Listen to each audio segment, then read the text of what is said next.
हमारी कौन आने वाली है? माता भगवती दुर्गा, जो जगत जननी है, हम सबकी माता, देवताओं की भी माता, भगवान शंकर की भी माता, भगवान शिव की भी पत्नी माता आदि शक्ति दुर्गा, 9 बहनें और उनके साथ में योगनिया, जोगनिया, यक्षनिया, साधकों के लिए साधना युक्त समय और देवी भक्तों के लिए माई की सेवा 9 दिन घर पे बैठ के करिए, तीर्थों में करिए, रास्ते में भी हो ना तो माता भगवती दुर्गा का स्मरण करिए। माता भगवती दुर्गा में ही सभी देवियों के स्वरूप स्थापित है।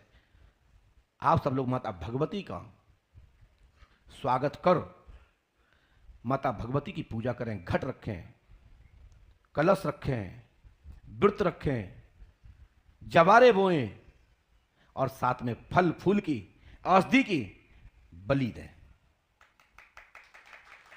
फल फूल औषधि की, मानव बलि नहीं, जीव बलि नहीं, शराब नहीं, औषधि,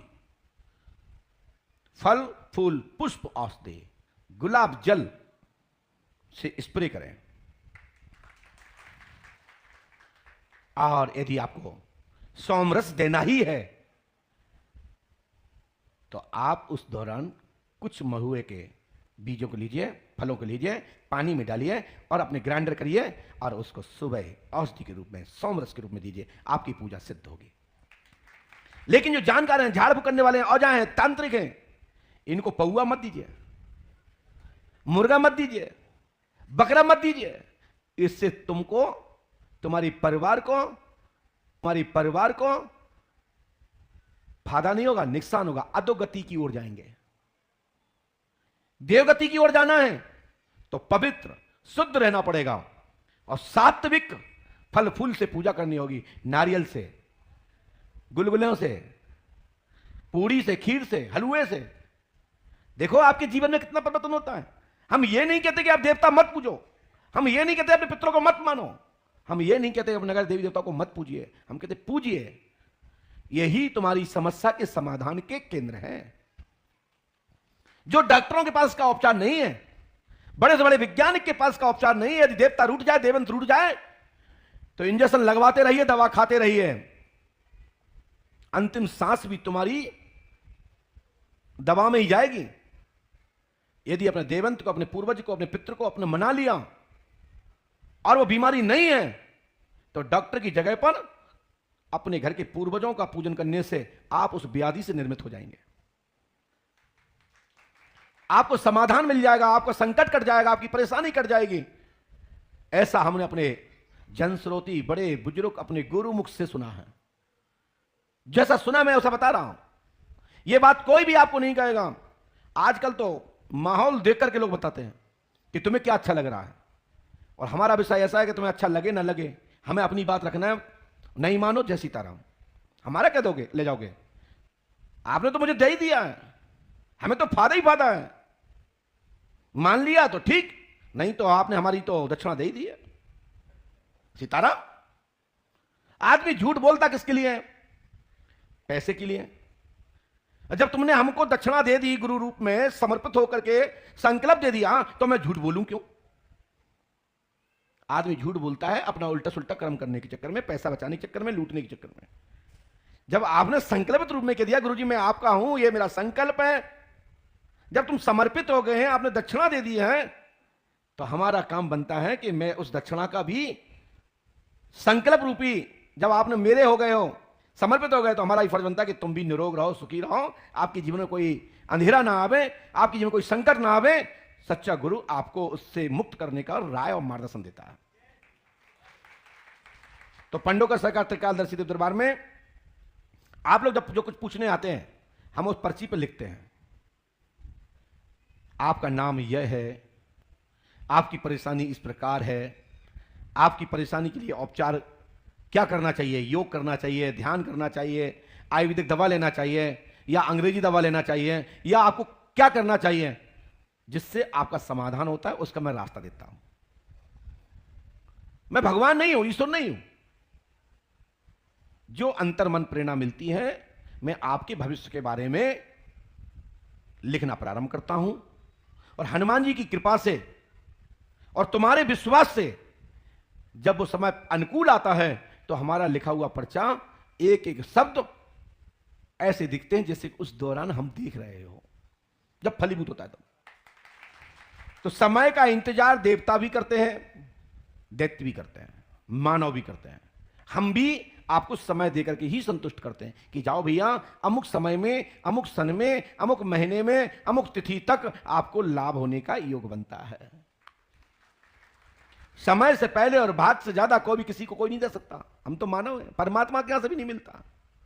अरे शासन प्रशासन नहीं देती, वो तो कहती तुम्हारी इस आयु के हो के नहीं, एक आयु के बाद उसका नियम है कि आपकी नौकरी कौन सी उम्र तक लगेगी, आपको वृद्ध हो गए तो आपको क्या फायदा मिलेगी, अकाल दुर्घटना हो गई तो तुमको क्या मिलेगा। हर एक सबका सिस्टम होता है, नियम होता है। ऐसे ही हमारे यहां भी एक नियम है, हम बता सकते हैं कर्म स्वयं करना है। और जो भी लिख के दिया जाए उसको लैमिनेशन करा के रखो। जो भी बताएं, जो भी आप पूछने आए हैं, यदि सही है तो स्वीकार करें, गलत है बिल्कुल स्वीकार मत करिए। इससे तुमको दिक्कत आएगी, तुम्हें परेशानी आएगी। ये मत सोचो कि गुरुजी नाराज हो जाएंगे, गुरुजी गुस्सा हो जाएंगे। अरे हो जाने दो भाई, क्योंकि लाइव चल रहा है, यहां लोग टीवी में देख रहे हैं। जैसा लोग यहां सुनेंगे उसे लोग वहां मान लेंगे,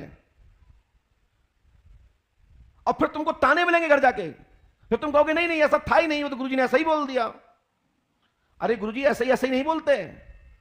यदि हम गलत बोले तो कृपया यहां टोक दें कि गुरुजी ये बात तो सही है और ये बात गलत है। पंडोकर धाम में आपकी जानकारी पहले से कोई भी नहीं लेता। हम और आप सबसे सुन पा रहे हैं, मेरे स्क्रीन पे देख पा रहे हैं आप लोग, सुन पा रहे हो ना सब लोग।